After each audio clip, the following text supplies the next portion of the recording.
Hey, I love My Hero Academia, and I'm tired of pretending that I don't. I'll admit that the manga right now is pretty rocky and the ending can be very controversial, but that scene just really gets me. I know a lot of people hate these emotional beats because all Deku would do in the beginning of the story would just cry, but those people don't have a soul! These kind of moments are always my favorite, especially now for what it means for Deku's character. But what if I said that there's a story that someone made that really hits home with all these themes and tells an incredible story while doing it? Come on, you'd believe me, right?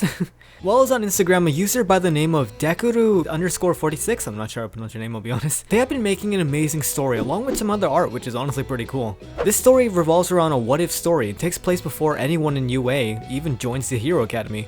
The story is basically, what if Uraraka joined while Deku and Bakugo were still in middle school? How would things play out if Deku had someone to help him stand up for himself? Hey, subscribe, I got some great videos. Also, please consider subscribing, your support means a lot and I really do appreciate it, so please subscribe, please. So before looking to the comic, we actually have a small kind of like prologue? Prelude? I don't know what you call it. This short little story kind of takes place before the comic starts. It's actually just literal seconds before Uraraka shows up. This is from Deku's point of view. This is exactly what he's thinking right before everything happens. The caption reads, "What if you've been there? With me? Did you hear about the new student?" Yup, but isn't it a bit weird at this time of year? Maybe there was some problems with their school? Oh, maybe it's another quirkless loser like Deku. No way, that would be hilarious. I wasn't listening to my classmates. I learned not to a long time ago. Everyone was so excited about the new student that they already started gossiping about it. But my heart just hoped that whoever walked through that door wasn't another bully. Lost in my thought as always, I didn't hear the classroom door open. It wasn't the silence that suddenly fills the room or the teacher's voice to pull me out of my mutter. No, it was another voice. A new voice. So bright and cheerful. I couldn't understand. Why was it so genuine? So alive. My head snaps up. My eyes fell on the new student. She was like the sun. Damn, what a start. So looking into the first chapter, I just want to say that the art honestly looks fantastic. You could definitely tell a ton of work was put into this. It honestly looks like it was pulled straight from the anime, and it only gets better as the story goes on. Oh, right, hold on, by the way, this is read from left to right, not the other way, you know, not like normal mangas. This is normal. We read it normal. It's left to right. So Uraraka appears and Deku is immediately swooned over. She comes to introduce herself to him, but Deku seems very hesitant, and he's right to be so, because Bakugo comes in, reminding everyone that Deku doesn't have a quirk. And surprisingly, Uraraka actually defends him, almost immediately actually. Reading through this honestly gave me flashbacks to when she gave the speech in the manga. I honestly love her character and I feel like she should have had a bit more focus, and I'm not sure if anyone else feels that way about Uraraka, but I feel like she kinda got a little shaft towards the middle of the story. I get it that we were trying to focus more on Deku and, you know, one for all and all for one, but, you know, one of the key parts of My Hero Academia has always been the side characters, and Uraraka was definitely a main character in the first season. Wasn't she? I don't know. Anyways, let's talk about the story. So after Uraraka speaks up, Bakugo is ready to kill as he always is, and Deku actually goes to defend her. Even when Bakugo asks Deku to move, Deku surprisingly says no. Remember, this is before Deku even had any sort of confidence in himself. I mean, you can tell how scared he is, and I love that. But still, Deku keeps trying, and before he can even finish his heroic sentence, he gets punched. It even draws a bit of blood, Jesus. The next scene is the teacher walking in, and actually, for some reason he believes the lie that Deku just tripped.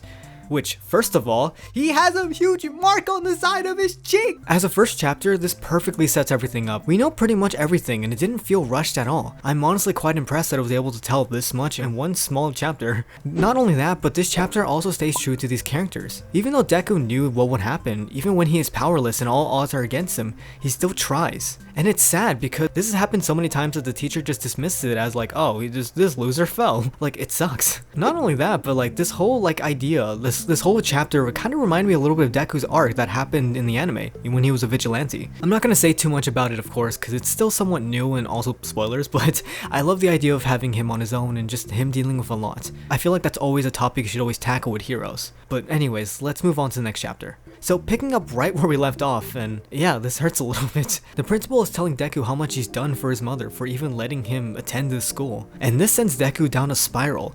Everything he's been through has been bottling up until this point and it finally broke. It's so much that he can't breathe. We cut back to Uraraka and she can't rest easy. Honestly, I agree. This whole situation is pretty whack. And thankfully, right when he needed someone the most, Uraraka actually goes to see him, worrying about him and wanting to check on him. And she does find him. And it's heartbreaking. She's not even sure what to do when he's gasping for air. He tries saying something and it's even more heartbreaking. Regardless, she reaches out, with tears in both of their eyes. Honestly, I can't stress enough like how much this hits really hard. I'm not sure if it's because we already know these characters. I mean, to be honest, I'm not even that big of a fan of My Hero Academia, but this scene makes me feel so many things, and it's realistic as well. She hears how terrible everyone is treating him, and she speaks up a little bit because, yeah, but this ain't right. Like, that's kind of whack. And when something might happen, he steps up and tries to stop it, only for him to get hurt. Of course, Uraraka would be worried and might even feel a little guilty, since this all started because she kind of spoke up. And seeing how much Deku is suffering, you already want to root for him. No, he's not edgy or anything by saying, "Leave me alone, oh of course you left, I'm so alone." Like, dude, he's been through a lot. And it's so easy just to feel all that emotion from him. I mean, it also helps because these panels are honestly just amazing. It gives you a perfect idea of like someone spiraling out of control. It's perfect. I love it so much. The artist is definitely so talented when they're trying to depict these scenes. I honestly wish I was better at editing so I can do this justice. And we finally end this chapter with an amazing panel. She stayed. Ah, my heart! Oh my god! The next chapter, we finally calm things down and give these characters a chance to be, well, characters. We get that bit of quirky personality that Deku has, and Uraraka pokes a little fun at him. It's honestly great. I love moments like these so much, especially after having a scene that hits so hard. And because of that, this whole thing feels deserved. It doesn't feel forced. It's almost like having such a bad day and finally letting it out, and then you're just able just to relax. You're just able to laugh it off and be like, that was something. Like, storytellers, please take notes, because this is how you do things. After having such an incredible scene, you just let these people, well, be people. You let these characters be human. But anyways, Deku gets home, and I'm actually insanely happy that his mother isn't a huge mess. To be honest, seeing the way this comic was going, I was a little bit scared that his mother would be like crying on the floor with like a champagne bottle or something. That's not funny, but like I was really expecting like him to come home to her being a mess, and I'm really happy that's not true. Not only that, but like you'd also think that his home would be kind of like a sanctuary of some sorts, you know, because at home he's finally not being bullied and he's finally happy. But no, it's actually kind of worse because Deku is forced to lie to his mother because, well, I mean, what exactly is he supposed to say to her? It's kind of a lot to say. Especially since he wants to be a hero so badly, he probably thinks he can take all of this because, well, a hero can endure more, right? Who knows? I don't know. I mean, I guess it kind of makes sense.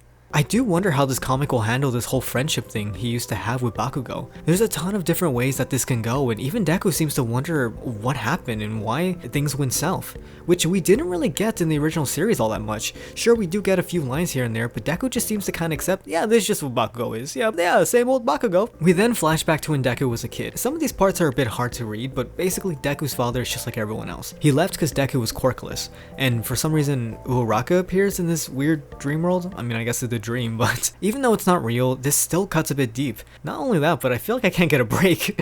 Like, it's just sad, maybe happy, sad. And oh god, yeah, things are getting a bit uncomfortable for me. Once again, this whole scene is amazing, and it really makes you understand his fears and doubts and such, but wow, you're really throwing a lot at us. And so soon, too. Yeah, it's a small nitpick from me, but wow, stop trying to make me feel things. I know we just had a break, but like, this is a lot. Like, you could have at least spaced this out a little bit more. It really is a lot, especially with his mother's gravestone just, oh, come on. The final panel was pretty cool, though. There was a time when my life wasn't a nightmare. I don't remember that life. Ah. I feel like crying. Alright, let's have some fun stuff happen now. Yeah, let's make things better, even though things will probably get worse. Yeah. So yeah, pretty cute moment. Deku calls her Uraraka, but she's like, no, we're friends. You call me Ochako. Oh, Ocha? Ochaka? Well, I don't remember. Oh, Ocha. I get it, like the number. This is really cute. I love this. This feels really nice after having to deal with all of that from the last chapter. And yeah, that's where I'm going to end things here. I'd love to talk more about this, but I really want you to experience the story yourself. It's honestly a wild ride, and a lot of things happen that makes you just like, dang, I'm at the edge of my seat. So yeah, though if you do want me to cover the next few chapters, then please tell me in the comments below. I definitely would love to. And once again, thank you so much to the person who made this comic. It's honestly amazing, and I'm definitely looking forward to covering another part of this. Hopefully if you all enjoy it. Once again, if you do enjoy it, please subscribe, please like the video. It really does help me a lot. And yeah, go check out the person's Instagram page and go check out the comic. It's honestly really good. I guess I'll stop rambling for now. Thank you all so much for watching this video. I'll see you all next time. Goodbye!